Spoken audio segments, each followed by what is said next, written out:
Hello, friends. I am the Gun Penguin. And I am John, the Practical Tactical Minimalist. And we have decided to make a podcast. We have been friends for a while. John, I absolutely love your channel. You have my favorite channel on YouTube, and it is an honor to be making a podcast with you. Oh my goodness, the praise. Let me just bask in that for a little bit. I definitely returned the favor. I found your videos. It's been like a year ago, and dude, I've watched I've watched several of them, several times, and when I see a new Gun Penguin video up, it's like grab my coffee.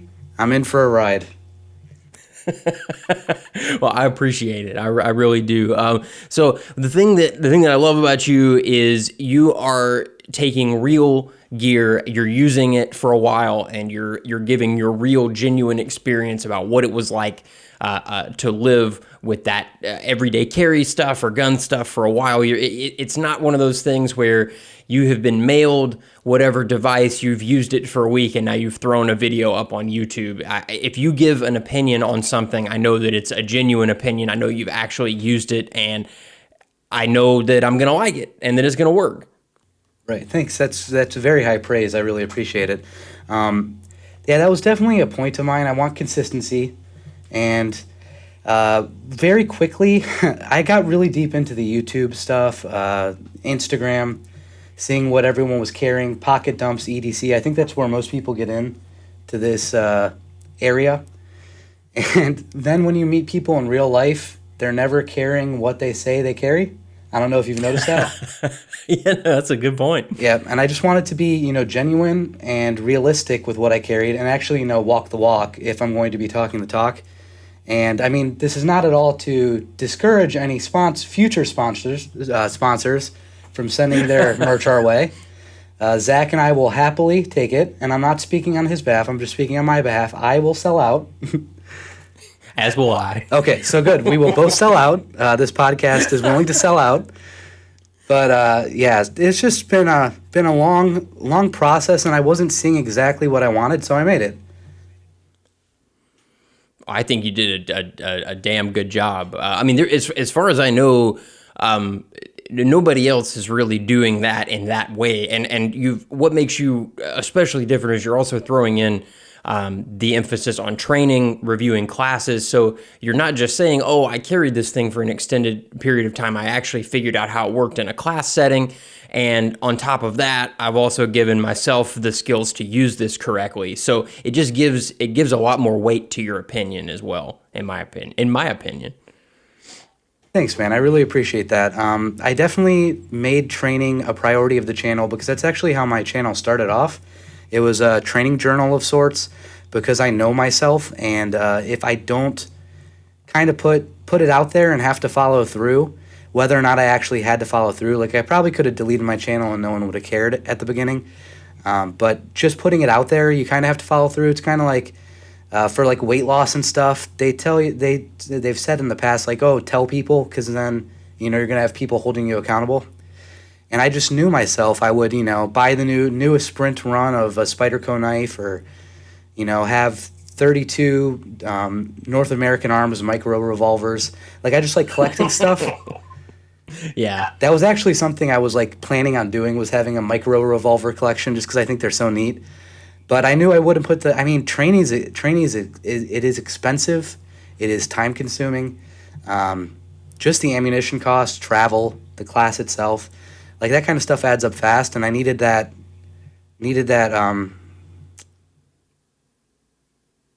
accountability to make that a priority.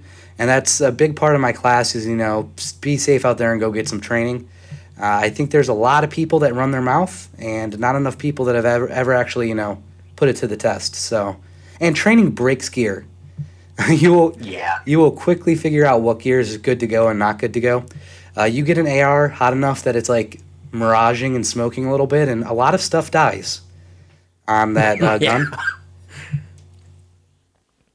Yeah, no, you're absolutely right. The first couple of classes that I took, I saw that too. I mean, you start to realize very quickly, that type of gun really doesn't like that sort of thing, and that light really isn't as reliable as they say it is, and It really does. It's something about even just firing 400 rounds in a row without cleaning a gun, which surprisingly a lot of people don't ever subject their gun even to that just sort of very basic test of what happens if I don't clean this for 3 range sessions.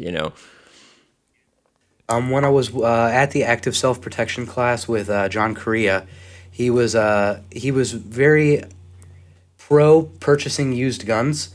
If you can't afford a good gun, buy a used gun. And he's goes to a bunch of, as he travels around for his job, goes to a bunch of gun stores and like local dive mom and pop shops. And he was saying how he always asks, like, what's the average, you think? Amount of rounds that have gone through a gun. And the average is between 5 and 50. So from 5 rounds to a box is the average they see on traded-in firearms across the nation. In his limited data set, it's anecdotal, obviously, but I've only purchased a few new guns in my life. My first gun ever was a surplus Bulgarian Makarov that I purchased because Burn Notice and Call of Duty. That's fair, and that's actually a damn good gun too. I mean, those are very solid guns. And it weighed like 2 pounds. Yeah. So if you ran out of ammo,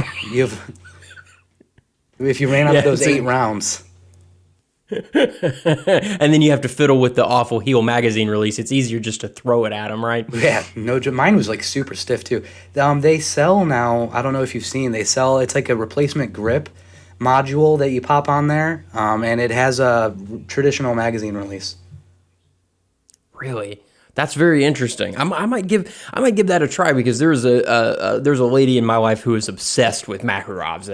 That's like her favorite pistol. I don't know. I think it's the Uncharted one connection, but just has an obsession with Makarovs, and I think that would make that gun a lot more useful.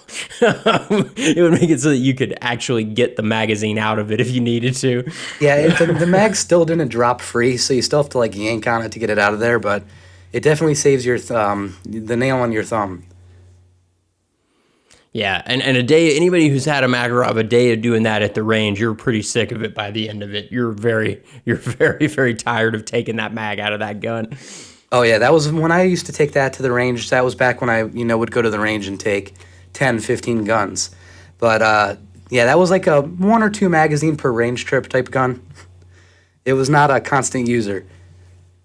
But so we've talked a lot about me, and I, will take that any day. I love the attention. But what about you? More interesting.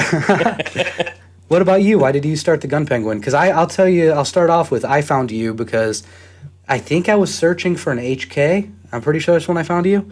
And you were one of the only people on YouTube that had legit long-term use on a gun. And the HKP30, a lot of people don't know, is the most tested, like long-term tested firearm. It went 93,000 rounds without a major parts malfunction, which I thought was fascinating.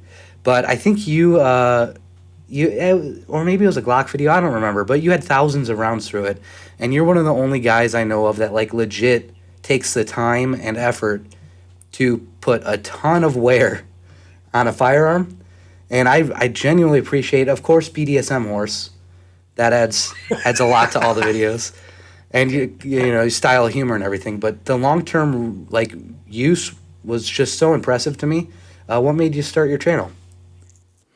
Well, it was actually just what you're mentioning. I couldn't find what I was looking for myself, and I was looking for content where somebody had actually used almost like the Rob Ski testing of rifles. I wanted to see somebody who had taken the gun and had shot 3,000 rounds through it over a couple of months, and then just took it apart and showed you, hey, here's how many malfunctions I had. Here's the ammo I was using.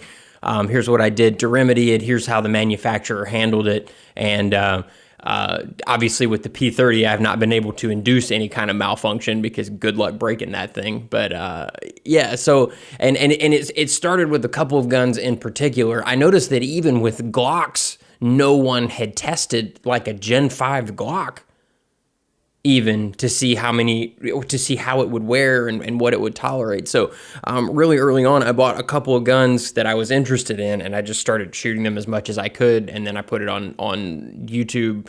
I thought that no one would. I mean, still nobody has watched it, but I thought literally not one person would watch it, but a few people did, so I kept putting them up, and that's just kind of been what happened from there. Well, yeah, not a spoiler alert. I mean, well, it kind of is a spoiler alert on your newest video. You did have a parts malfunction in a Gen 5.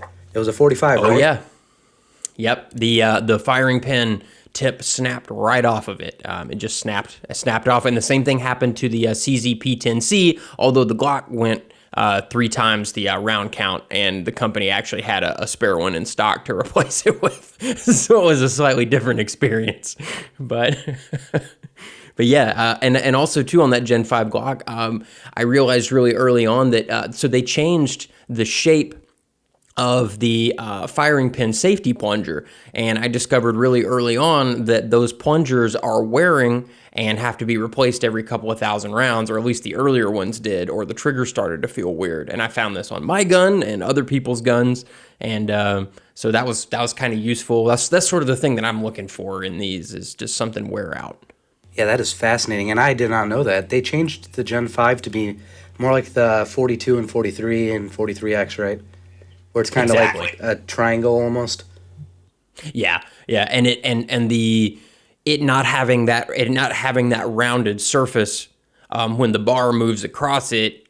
In the initial ones, I don't know if it was a coating issue or what, but it was digging a channel through them, and you can definitely feel that. Like there's almost like a hitch in the trigger. I mean, it doesn't affect the gun's reliability. It's just a pain in the ass and feels weird. Right. Yeah, well, that's something that, you should definitely know, and you discovered it. Well, I mean, I discovered it for me. I don't know. I don't think I discovered it in general. I'm sure it's one of those things where a lot of people were just using the gun and saying, "Oh, that's just how it is." Whereas I wanted to know what the hell was going on. I'm sure a lot of other people have commented on it. I just haven't seen it. But no, I remember hearing that the Gen 3s and Gen 4s get considerably better with use, like the way that their trigger feels. And I've heard from several reviews that the Gen 5 starts off great and gets gradually worse. Yeah, and in fact, with long-term use, it doesn't feel any different than a 3 or a 4. Mine now feels just exactly like a Gen 3 or 4 trigger. Really? Okay. Although the 43X has an amazing trigger. I don't know what's different about it, but it is insanely good. It's one of the best striker-fired triggers that I'm aware of. Yeah, I had 2 different samples, and it's my favorite Glock trigger by far. Yeah, it's so good. And by the way, later on, I definitely want to talk all about your one of your specific 43Xs, because it is just super cool. Rad. All right. Well, so the way we're going about the podcast in the future for people who are going to, of course, subscribe and throw a bunch of praise and love our way is we're going to have 3 segments usually, correct? Yeah. So we're going to have segment 1, which is going to be like local news, like current news in the gun industry, politics, but only if it refers to firearms, that kind of stuff. Maybe some occasional Facebook or Instagram drama if something comes up and we just have to comment on it. And then we're going to have segment 2, which is going to be like a specific product review of sorts. We'll talk about an item that we've both used, and I can, talk about its usefulness, or if I think it's practical, that kind of stuff. You can report on just how rad it is, if it's super cool or something, and then how the horse will feel about it. Oh, yeah. So segment 3, we're going to discuss something, briefly and fun. It's going to be light and fun. We're going to talk about, a general gun or social issue, maybe a movie, TV shows, comic books, something interesting that is fun and light. And, hopefully you leave the podcast on a fun note. That sounds awesome to me. Well, what's going on in the news this week? Well, Instagram has been ablaze with the Springfield Hellcat. Do you want to talk about that? Yeah, so this when I saw this thing, I immediately thought of you, and I was wondering what you would think of this thing, because Springfield had built it up for weeks. They acted as though this one round in this ugly brick of a gun was going to be this absolute revolution in carry guns. What do you think of it? All right, well, I'm so happy you're phrasing the question like that, because this could have been our first massive debate. Okay, so my first thought is I have to be the guy, because I live in Illinois, who #Illinois remembers. I have a really hard time looking past the Springfield name. Are you familiar with that controversy? Yes, I am. All right. Yeah. So we don't have to go into it, but Springfield was involved with Rock River Arms in some conniving, maybe we should say. Yes. And they very quickly backpedaled when it became public. And I've never really been interested in a Springfield gun up until that point. So it was really no, water off my back. It's fine. I know a bunch of people that have Saints, the ARs, Springfield ARs, and they seem to be really nice rifles. We had the Grip Zone in the Mod 2, which has created many a meme. And then the Hellcat comes out, and I watched the build up, and I was interested, but it's a chunky boy, isn't it? Yeah.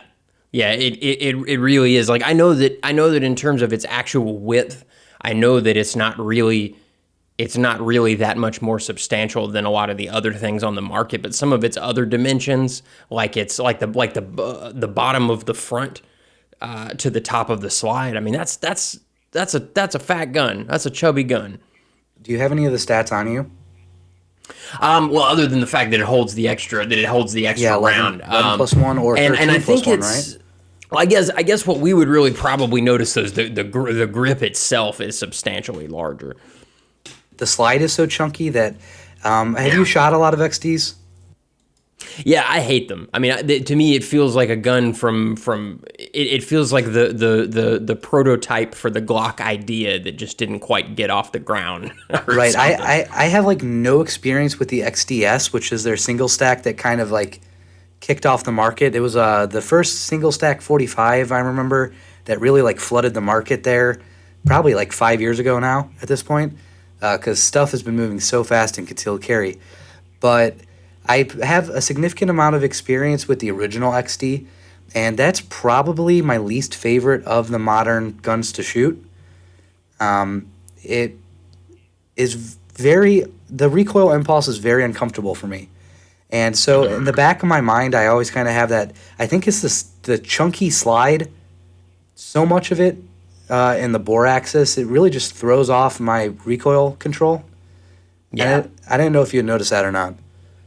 No, definitely. I mean, I know exactly what you mean. To me, it sort of feels like it's kind of the SIG P320 problem. It to me has sort of a similar feel. The actual firing experience is a lot less controllable and sleek than something like just a regular ass Glock 19 or just pick any of the other striker fired guns. Yeah. The PPQ. Yeah, exactly. Yeah, just throw a rock and hit one of them, and whichever one you hit probably feels substantially better. And also the trigger to me feels less refined, and also just the general grip shape is more club-like and less comfortable. Well, yeah, you have to know where to hold it, so that's why they put the grip zone on there. That's right. That's right. And it is the ugliest gun I've ever seen. It is so unappealing to touch. Yeah, whenever anyone bitches about Glocks being ugly, it's like, for sure, they're not super attractive, but they have their own, like, unique charm, like a pug or something. You're like, oh, this isn't a super attractive dog, but it's super cute because it's not super attractive. The XDs are just ugly. Yeah, so I think they're hideous. I think we both agree we're not super hot on the Hellcat. Yeah, and it's one of those things, too, where at the price point that they're offering it, like I am not trying to say that a product made in Croatia is not a fine product, but this is an import pistol in line with something like, the Turkish Girsan or the Janix. This is not an American made or Austrian pistol or German pistol that should really command a $599 MSRP the way something like I don't know, God, the P365 XL or something like that should. It's just not. This should be a $300 or $400 gun, not a $600 gun. What do you think about the price? Oh, geez. No, I totally agree with you. The Canics are probably one of the best values on the market. If you can find a good holster for them, it's hard to beat that. What is it, like $300? Yeah, for an amazing almost Walther level gun. Yep, they're very, very impressive. And honestly, I don't have a problem with the price considering the sights, the optic cut. How many magazines does it come with? I think two, but maybe three. I'm just speculating. I think James Reeves at TFB. I think his came with a big one and a little one. Oh yeah, but all the initial reviewers were also getting like the nano lock cases and holsters. And did you see the sweet box they were getting? Yeah. So does that come with it from the factory? No, that's 100% for the reviews from what I've read. Oh, that sucks. I didn't know that. Because that was really snazzy. If you got all that for $600, I would be right on board. So you don't get the optic either, I'm guessing. No, the optic's another $400. Oh, yikes! Then I got to double down on my criticism of the price. Then I definitely have to double down on that. That's so. What's the street price on these going to be? $500? Yeah, map. I don't know if it's SIG pretty controls the prices pretty effectively. I don't know if you've noticed SIG and Glock. There's very few sales on them, and that's because they have their map pricing and they really are sticklers about it. So, like some guns when they come out, like the M&Ps, the 2.0s, which are again just significantly better than NXT.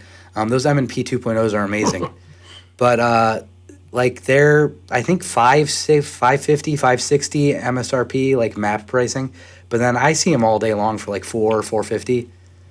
I don't think the Springfield is going to drop as much. Wow, that really sucks. So if you go into the store and the new P365 that's optics cut and a Glock 43X are sitting there next to this thing, I don't see how the Hellcat, especially, like I'm not the biggest SIG fan, but especially next to the optics cut 365, which one are you going to buy? I mean, P365 XL or the Glock 43. It's the Glock 43 is significantly cheaper as well. Yeah, it is. I got mine. I think I paid $399 for mine. I think. Yeah, I got mine for $399 on Big Daddy Unlimited. Yeah, you can't beat that. I mean, that's an amazing. That's a lot of gun for $400. Yeah, for sure. It's also the biggest. I'm pretty sure, right? Yeah, it is. It is. So a friend of mine has a 365. And it is, and then I actually, when the SIG rep was at PSA, I got to shoot the XL, and the 43X actually feels bigger even than the XL to me, substantially bigger. So I don't know if it actually is, but it certainly feels that way in the hand. That's why I feel so nice. That's right. That's right. Yeah, and that's not a criticism of it necessarily. I just to be totally honest, I think that I would have an easier time concealing either of the SIGs. So the good thing, we've kind of been pooping all over the Hellcat, which no offense, Hellcat, you're an awesome car, so gun. The nice part about this is it's another company that's really, this is kind of a new market, isn't it? That not a micro gun, not a really a compact middle ground, but really innovative magazine design and everything. And who would have thought even 5 years ago we would have a factory cut for an optic, essentially pocket gun. It's not a pocket gun, but this is a crazy time we're in.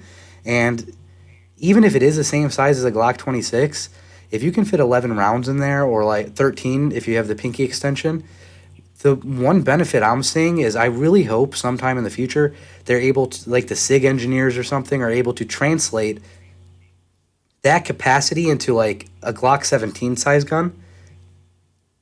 Could you imagine 20 something rounds in a, P320? No, you're right. I mean, that's a really good point. And I get I don't mean to speak for you, but I get the sense too that what we're mostly criticizing here is that we're living in this amazing time, and Springfield had a chance to change their aesthetic and do something really new, and instead they just made it look like a little XD when there was a chance to sort of piggyback on this wave of innovation and do something really different. I feel like that could have been the perfect marketing for them, is like a 90s cartoon called Little XD. It's just this XD trying to be like with his big brothers, the Glock and P365. Yeah, for sure. I'm happy it's an option. I'm happy it's available. I won't get one. My next gun on the docket is probably the P365 XL. Why? Because I'm very interested. Because I doubled down on the 43X, and I think it's going to be super cool if you get an XL and are testing that thing concurrently. Yeah, I'm very curious with the idea of having, as a civilian and a concealed carrier, and someone who trains a lot, having a gun that can do it all well enough. Yeah. My favorite gun of all time is a Glock 17. I like it better than the 19. I like it better than the P30. Like, it's just my favorite gun. It's also the first gun I ever shot. So I don't know if that has something to do with that or not, but I shoot it the best and the easiest with the least amount of effort, if that makes sense. So Totally. it's not uncomfortable because I carry it the majority of the time, but it is less than ideal. And there are several scenarios that I just literally cannot conceal it in, which is why this last year I've been really into single stacks and trying to figure that all out. And right now I'm playing with a J-frame, but like the J-frame's cool. It's such a difference in grip, trigger, sights, literally everything, that I can't see it being the solution I'm looking for. And there's just this thing about the Glock 43X or a P365 XL.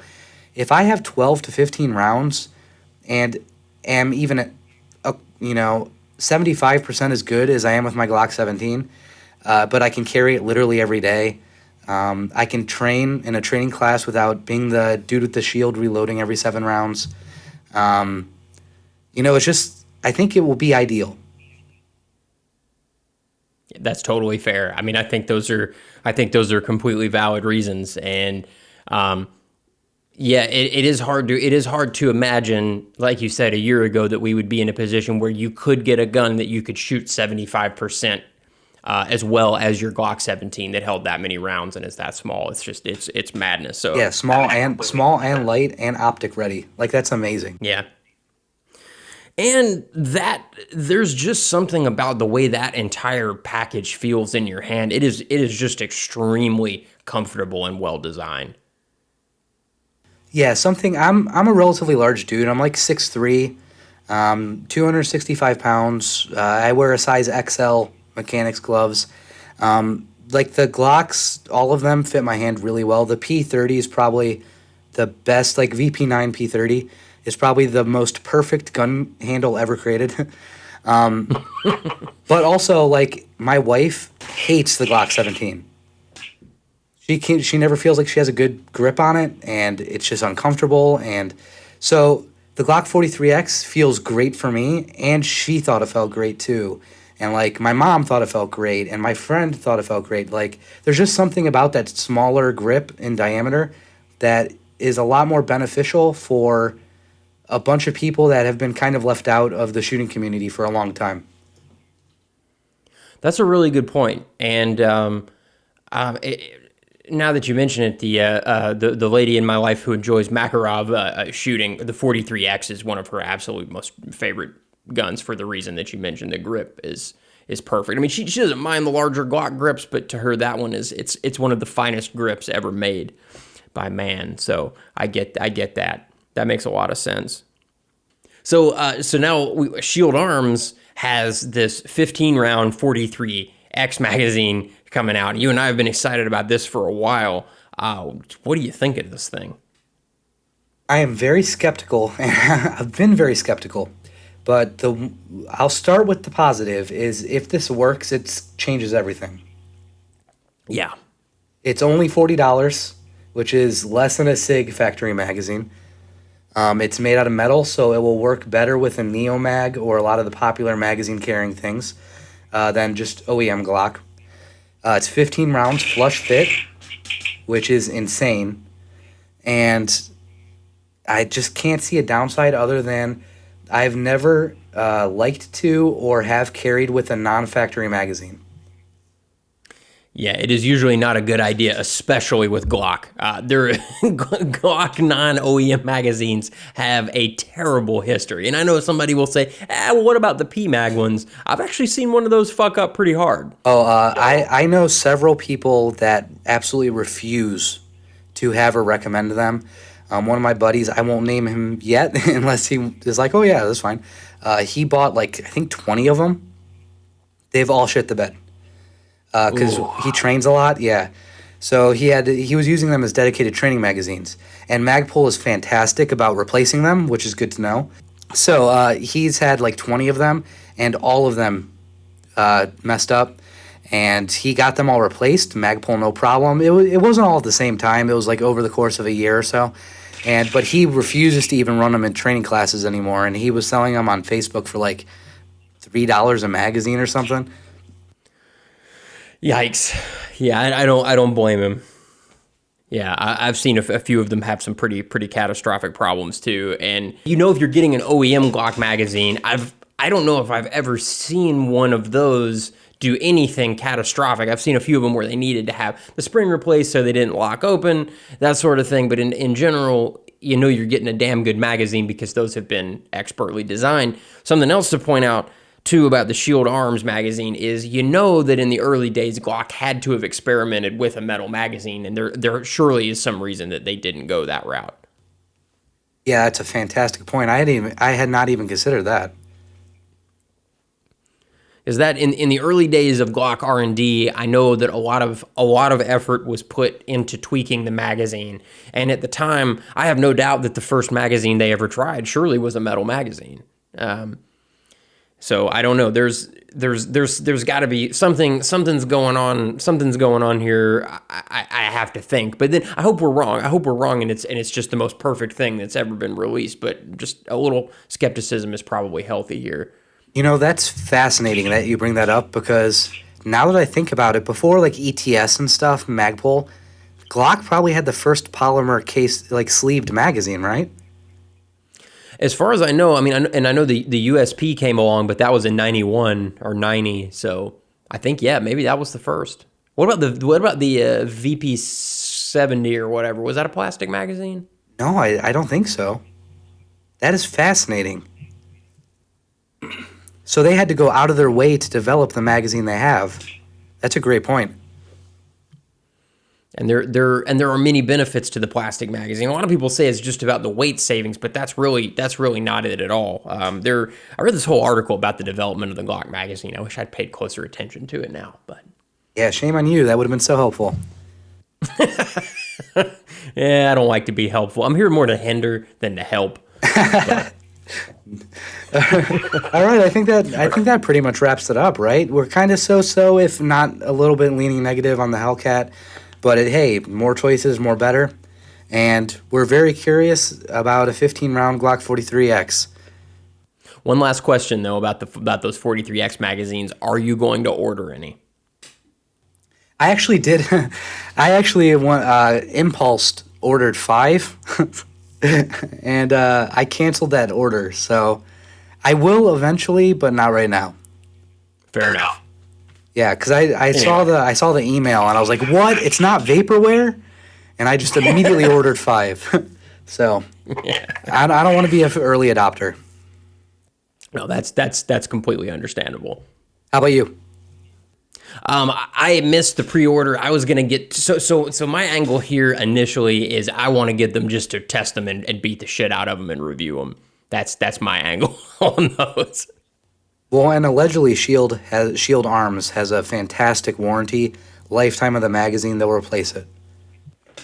Okay, well that's good. They will probably, given my track record with stuff, they will probably have to replace mine. When you run over it with your tank for a YouTube video. That is not covered. And, the last little snippet of news we've got here is just we'll gloss over this very briefly, but the general consensus with Trump's ATF pick, Canterbury, things are not good. So write to your senators. We don't want that guy. Yep, we've had. Again, I think stuff is moving so fast, people forget what it was like a few years ago, and because the community is growing so rapidly, it seems like every time I take someone to the range, they're a new gun person. And I don't know if it's because of Trump, and a lot of people who previously were kind of anti-gun are like, oh my gosh, We need to have this for tyranny, you know? Yeah. But the community is growing so fast. Maybe a lot of them just weren't around. I'm not I'm not super old, but I remember when it was this giant ordeal that you couldn't shoulder a pistol brace. And the only pistol brace that was out was the Shockwave, and it sucked. Like they're not comfortable, they're not pleasant, or just a bare buffer tube. And then just I mean, when was the ATF's decision reversal? A year or two ago? Spring 2018 was when they finally said you could. Is that right? That sounds. That sounds correct. But what I'm getting at is like this is very recent, right? Yeah. And this guy Canterbury has in the past been very anti-pistol brace. And this is just one small subset of possible rulings or decisions that could dramatically affect our hobby, sport, future of our Second Amendment. And like right now, I don't even own a rifle. I just own pistols. If something as simple as that gets passed, my arsenal changes dramatically, pretty quickly. There's just a lot of stuff riding on this nomination. It's just a nomination at this point, right? Yeah, it's just a nomination at this point, and more than a few Republican senators are opposing this pick for these very reasons. Right, yeah, I saw the Utah guy who's always on point with the Second Amendment stuff was really anti. Yeah. Yeah, so a lot of folks have looked at at this guy's record with a little bit more carefully, and I get the impression that this guy's nomination is a favor left over from some sort of campaign promise, is the general sense that I get. This guy is from the Fraternal Order of Police, and I think this was just you did something for me, so now you get this nomination, and that's a terrible reason to nominate someone to a very powerful position. Right. Well, in the article from I think it was CNN I was reading, they were grilling him over the nomination, and it was Ted Cruz was asking him about like, are you going to ban Quody Fingers assault weapons? Like, are you pro that legislation that people are proposing right now? And he finally got him to say no, which is reassuring, I guess. But it seems like right now that he's going for the nomination, he's flip-flopping on a lot of things that he's made stances against, like recently. That's never reassuring. Yeah. No, and he also it seems just sort of unfamiliar at certain points with just the basic day-to-day operation of the ATF, what they do and how the really basic bread and butter stuff that you need to know before you manage an agency. Well, what Quody Fingers qualifies you. Yeah, exactly. The bit that's important to getting the job. Anyway, that's all. That's kind of all there is with that. It's pretty simple. Just write to your senators, or give them a call. Or give them a call. Yeah, that probably makes more sense than writing at this point. Right. Illinois has really slanted politics for the last 100 years or so. So I've sent a lot of letters and a lot of emails and a lot of calls. And from what I've heard from the inside is in order of importance or how much weight is put on them, emails are next to nothing. Letters are 100 times better than emails because it's a physical thing in their office. And then calls are the best because they're speaking to one of their voting constituents. And it, puts a person, next to your opinion. Just like talking with people in real life is a lot different than commenting on YouTube. I would suggest send a letter or give them a call. I know it's nerve-wracking to call a political office, but it's really not a big deal. They're getting hundreds of calls a day, and it shouldn't be nerve-wracking. It's pretty easy. That's awesome. Yeah, that's well, we'll all make calls then. I didn't realize that calls were so valuable. I'll be making calls exclusively in the future then. Yeah, when their phones are ringing off the hook for 8 hours every business day, it helps, let them know that they might be making the wrong decision. That's fair. That sounds awesome. Well, you sent me something very interesting this week that I have very much enjoyed. And I want to talk about it a little bit and ask you why you're a fan of it. You sent me a Streamlight ProTac 1L 1AA Lite. and this thing is awesome. It is small. It is super lightweight. It's got a really great pocket clip. It's got a couple of different brightness modes, which I found to be maybe its handiest feature in actual practice. And it also will take a couple of different battery types. This thing's amazing. Why do you swear by them? Oh, dollar per value. It's got to be one of the highest on the market. They're currently running about $40, I think. When I've got my first one, it was $30.99. So that, inflation creep is slowly working the price up. So get them while you can. It is Streamlight Quality, which is a step down from Surefire probably, but a significant jump up from cheaper off-brand like Walmart Harbor Freight lights. The Streamlights, I've had fantastic luck with them surviving things. What's it called? MicroStream, the little AAA battery flashlight. I must have washed that thing like 10 times, and it still worked. It looked a little funny, but it still worked.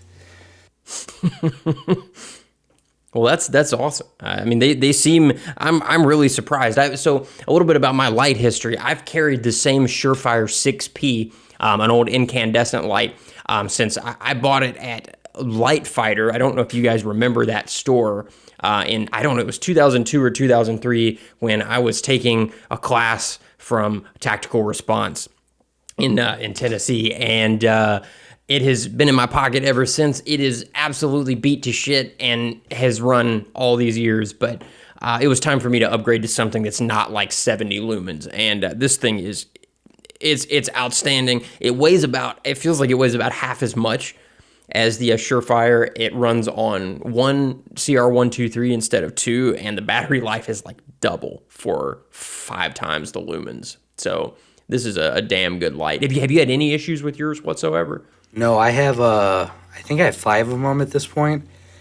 Oh, man. Yeah, I have one in each of our cars. I have one in each of our, bags, get-home bags or whatever you want to call them. Just, essentials types bags. I have one in my work bag. I have one on a rifle right now. Whenever I see them on sale and they're authentic, because that's a big problem with Streamlight, is there's a ton of clones and counterfeits out there. As long as I can find an authentic one, I pick them up. So it's like every time I see one below $35, I pick one up. That seems like a great idea. I think I'm gonna follow you doing that. It's the quality is amazing. Even just the quality of the casing. One of the things that's kept me with Surefire is just the minor details, like the quality of the anodizing and stuff. But this, just holding it in my hand, I can't really tell that it's a cheaper light. It feels just as good to me. Yeah, I've noticed, because I've been carrying EDC L1T or 2T for about the last 2 years or so, since whenever they came out, and I have noticed that the Streamlights wear faster, and their finish it'll look more Boba Fett quicker, which I like. Gotcha. I like that look a lot. Like, my favorite Streamlight is the most used one. I just think it looks rad. But the finish on the Surefires is definitely more like combat proof, I would say. My EDC L2T looks new still, and the 1L 1AAs they get kind of beat up in a few months. But I think it looks cool. Well, that's awesome. I'll enjoy that look. I'll enjoy that look too. And yeah, now that you mention it, I have on my 11.5-inch Aero AR-15. I have one of the new M600DF Surefires, and that thing has literally been thrown onto gravel, and there are just some very minor scratches on the outside of it. So I guess that is a testament to that coating. I don't know how Surefire does it. This isn't a Surefire review, but their finish has got to be like some of the top in the industry of like any product. Yeah, it's amazing. I think just the fact that one of their lights has run, for 15 years being used every day, that really blew my mind. That they're still going. See, so you've been a light minimalist. Is that what you're getting at? A practical light minimalist? Yeah, very much so. For 16 years?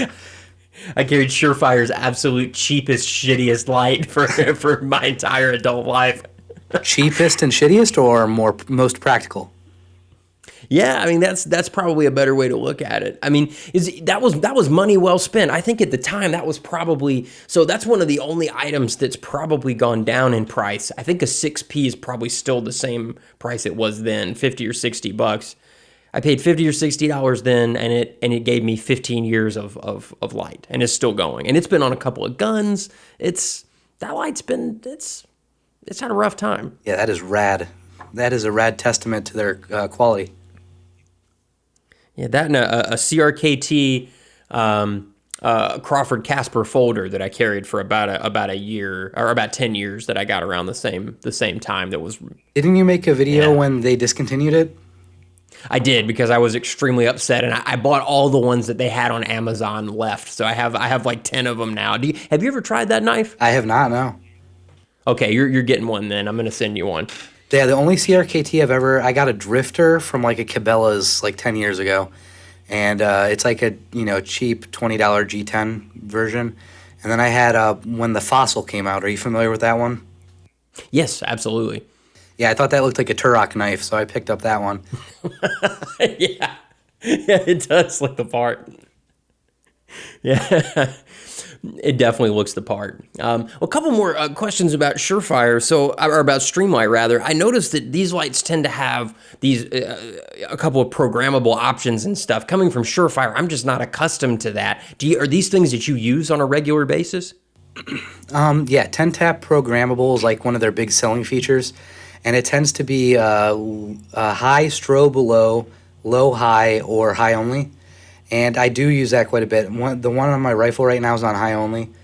For everyday carry, if it's like summer, I keep it low high, because I like to have the low mode.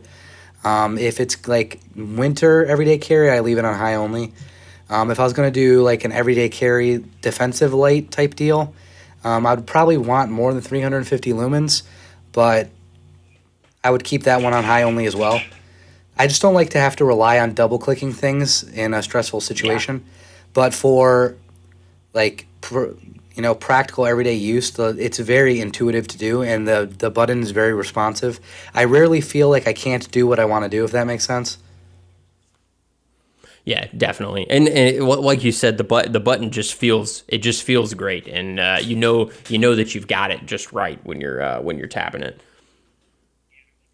On a lot of the Surefires, the buttons kind of stick up a little bit, which I get for gloves and stuff is better. But for a civilian that doesn't wear gloves often, if ever, I like having the button a little bit recessed inside the back bezel. Yeah, that's fair. It also makes it sort of sits upright too on the back. I'm actually setting mine upright on my desk right now, and if I try to do that with a Surefire, it is going to fall over. In fact, I just tried that too, and the Surefire fell the hell over. Yeah, I have my Surefire sitting here too, and I just tried it. It does not work. Yeah, they definitely. There's something also cool about having the impact bezel on the back of the Streamlight too. I would feel very comfortable if I had to smack someone in the forehead to get them to leave me alone in a dark alley if need be. So that's really nice too. And it won't shred your pocket that way. Yeah, exactly. It's and it's not gonna cut the fabric or anything like that. A couple of lights that I felt do have kind of sharp. The rim is almost too sharp, Yeah, everything that's nice fit and finish. It's pretty consistent. I haven't had one yet that was authentic that I was anything less than very, very satisfied with. Did you get a fake? I have before, not of the 1L 1AA, but I have gotten several fake micro streams. Actually, I did get one fake 1L 1AA, and I got a fake. I want to say it was a TLR1 at one point.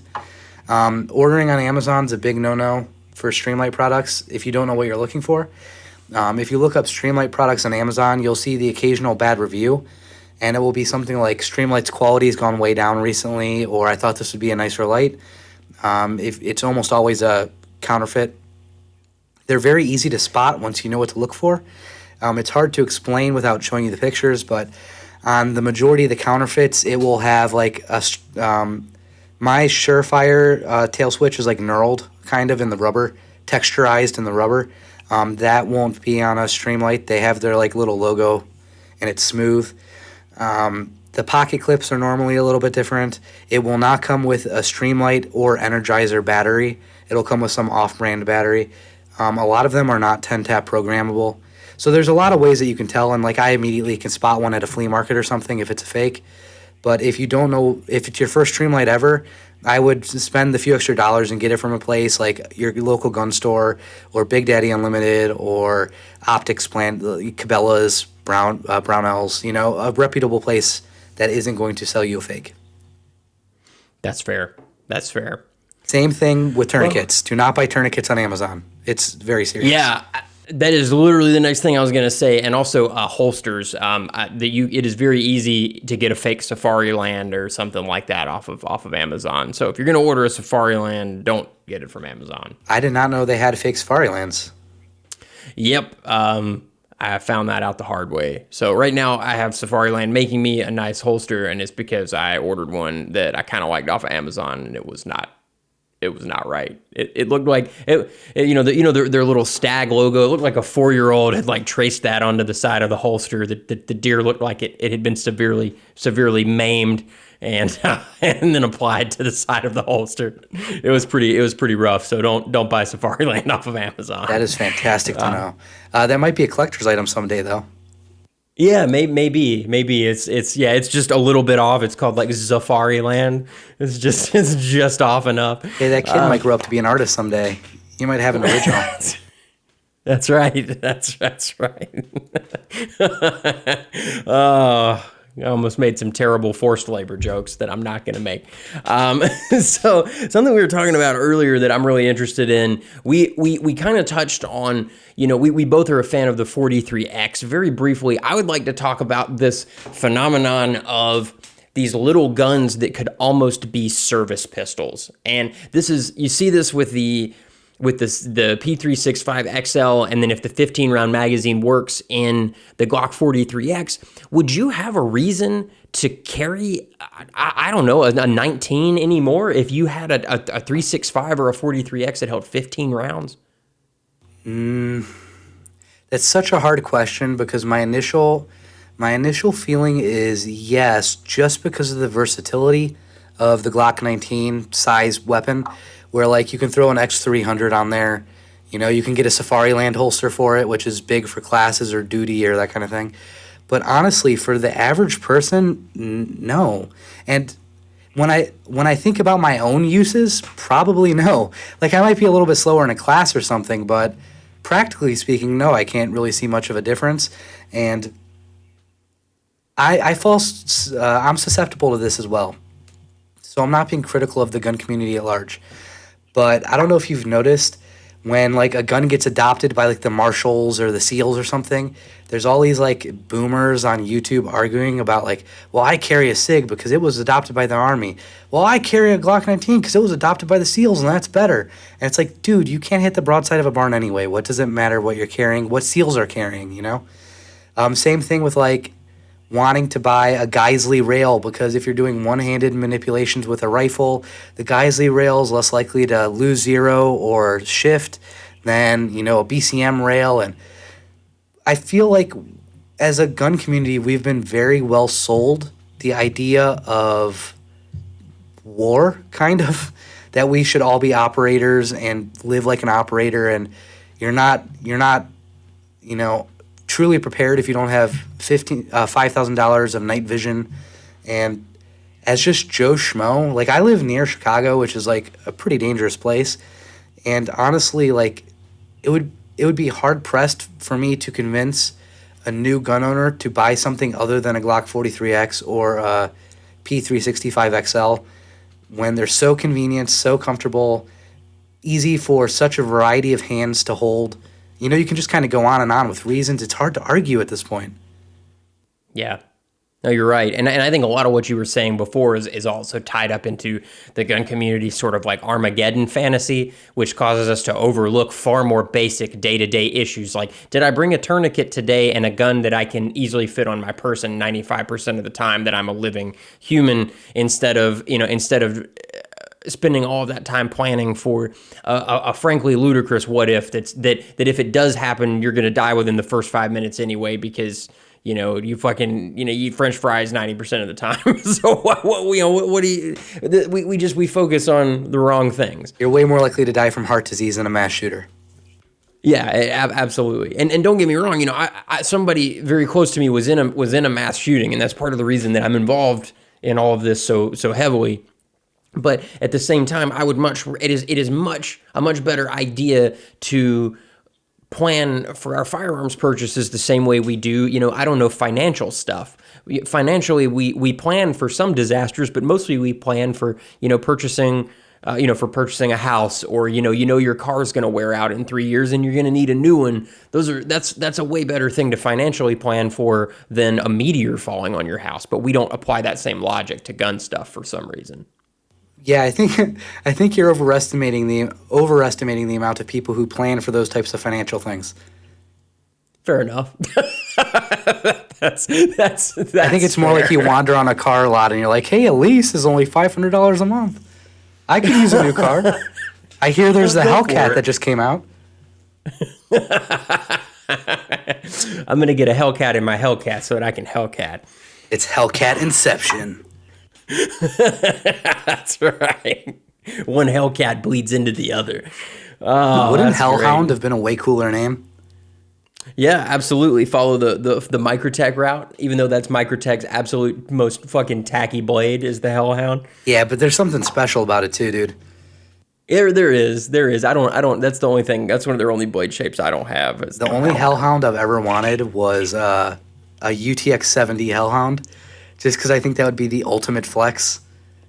Yeah, I paid $500 on a 2-inch knife. Mike at Southern Edges gets those in sometimes, and I'll go in and look at them, and I'll pick it up, and I'm like, man, that'd be so cool. And then you look at the price tag, and you're like, or I could buy like half of another gun for that amount. Yeah, or a whole gun, depending on what gun. Or a full gun, yeah, or a better Microtech that you can actually cut stuff with. Yeah, we'll have to do a Microtech episode. So do you have any big Halloween plans? How do you go all out for Halloween? You know what? No, I do not. I have kids, so the majority of Halloween is trick-or-treating with them. That's fair. Yeah. We don't do any like grown-up fun parties. There's no, slutty nurse costumes. For you, that's you've had to retire the slutty nurse costume. Nope, not for me. Yeah, my wife told me when we got married I had to stop wearing the slutty nurse costume. My daughter's old enough to the age now where she really wants to try. Locally, we have like a haunted like attraction type deal. We might be doing that. I honestly think she's underestimating how tolerant she will be to jump scares. So that might be an experience. But once we get to October, it's pumpkins and apple picking, and me and my wife watch a lot of horror movies. So how about you, man? What do you do for Halloween? Well, occultism and occult history is a very important part of my life. So this is my time of the year. This is sort of occult Christmas time. So there are a lot of interesting books to read and things to see and people to talk to. So this is probably my favorite time of the year for sure.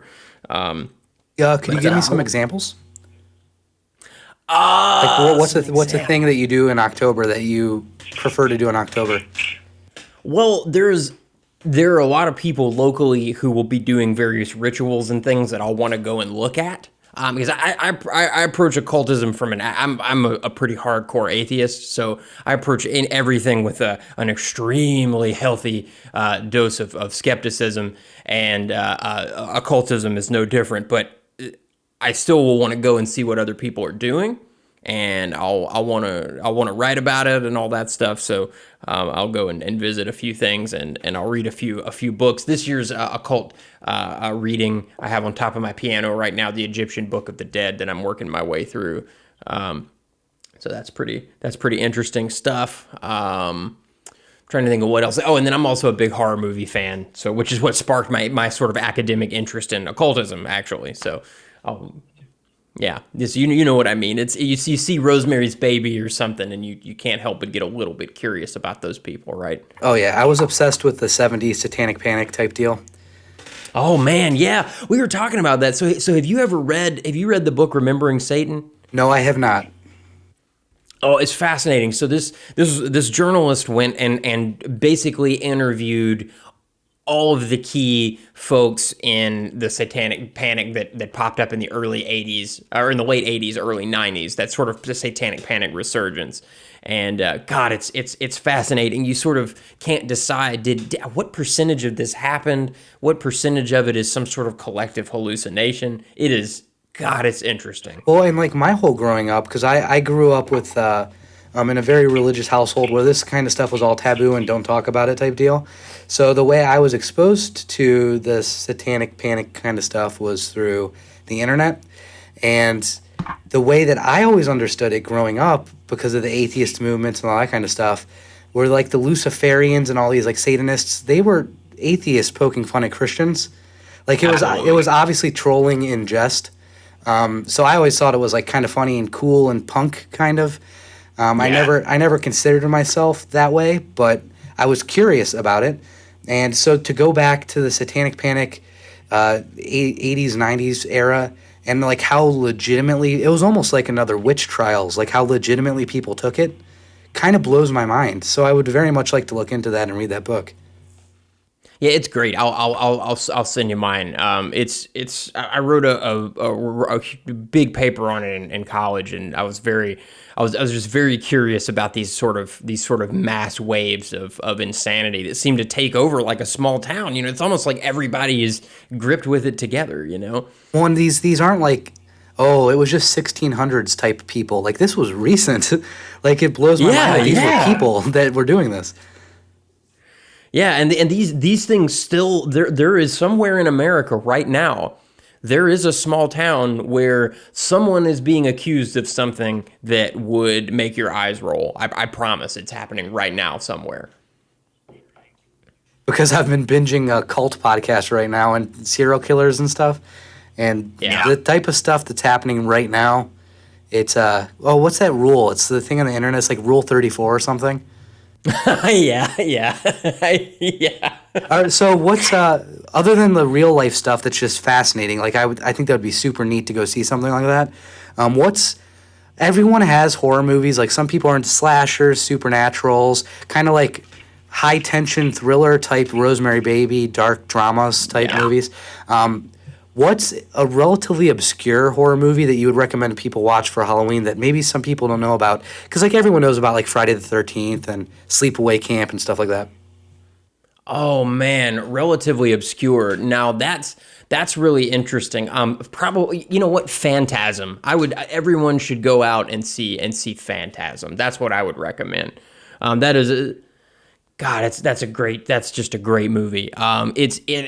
It gave so much to cinematography. I mean, you know, as much as The Shining gave us, Phantasm gave us a lot too. So that's a great one. What about you? What's something off the beaten path? Phantasm is weirdly beautiful at times. It is. It really is. That's a great suggestion.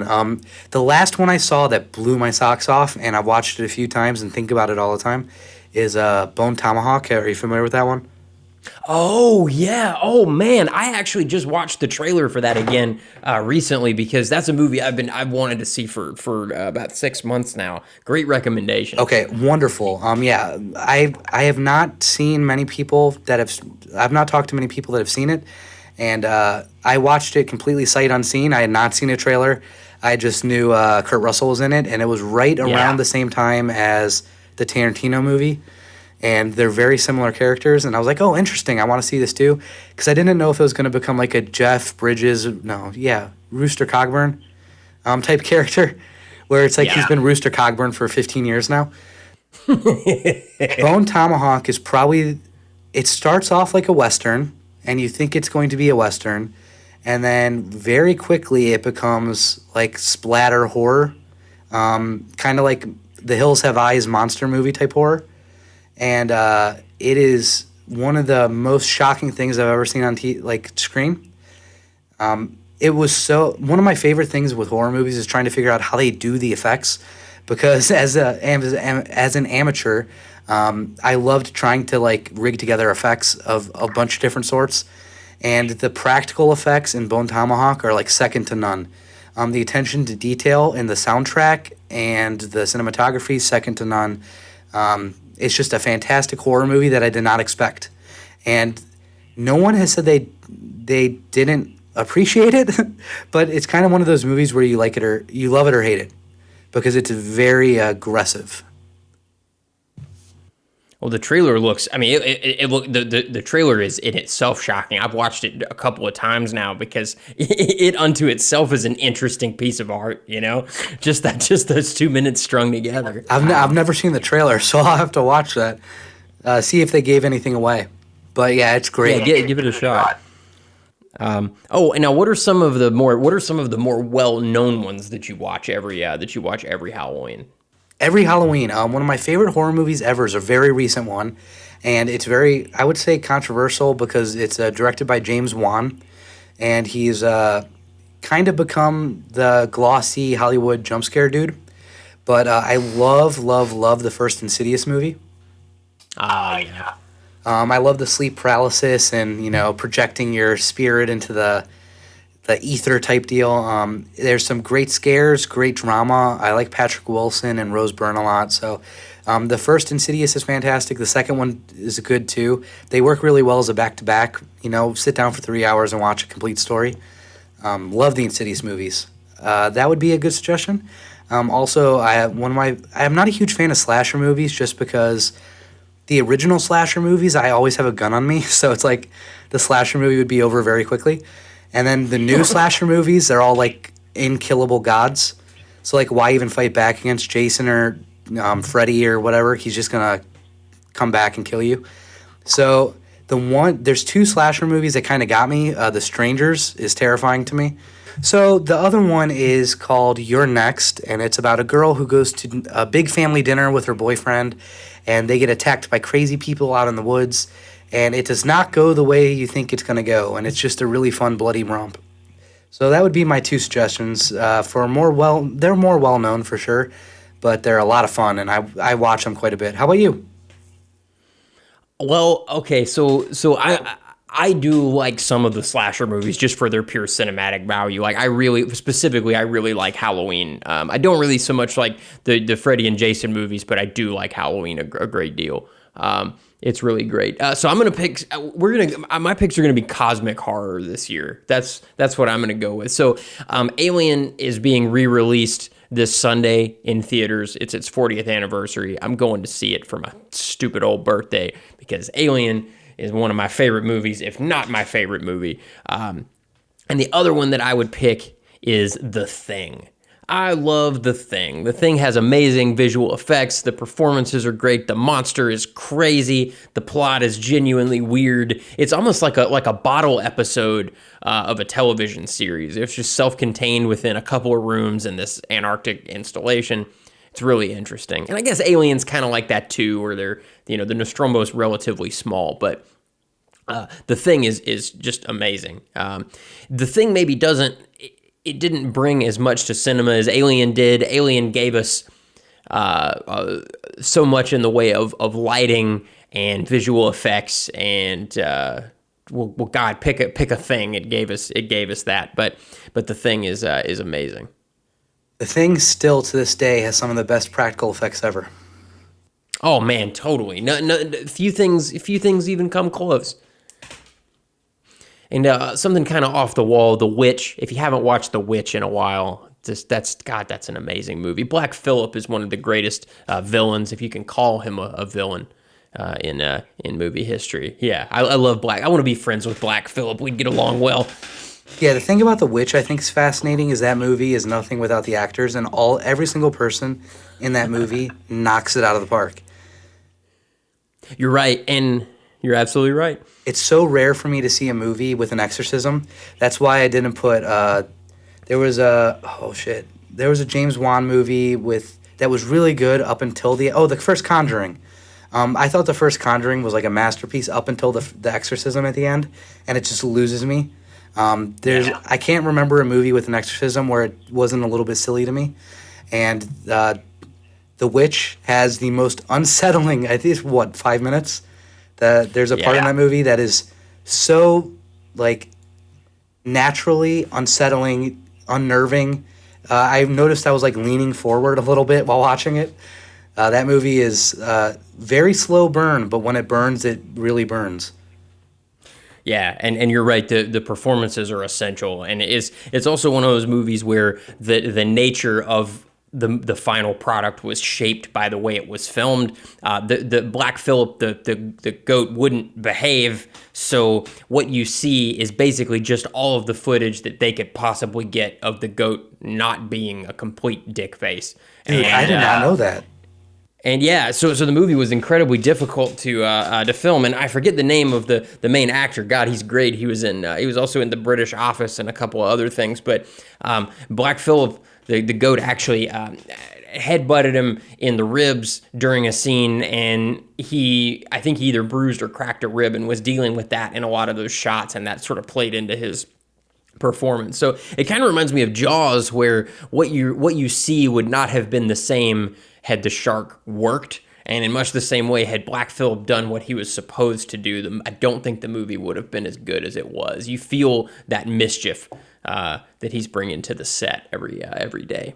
And it's curious. I did not know any of that, so it kind of maybe even lowers my opinion of the actors a little bit, because one of the things. Oh no, I didn't one of the things I was gonna say is when Black Phillip is around, it feels like everyone is nervous, but they don't know why.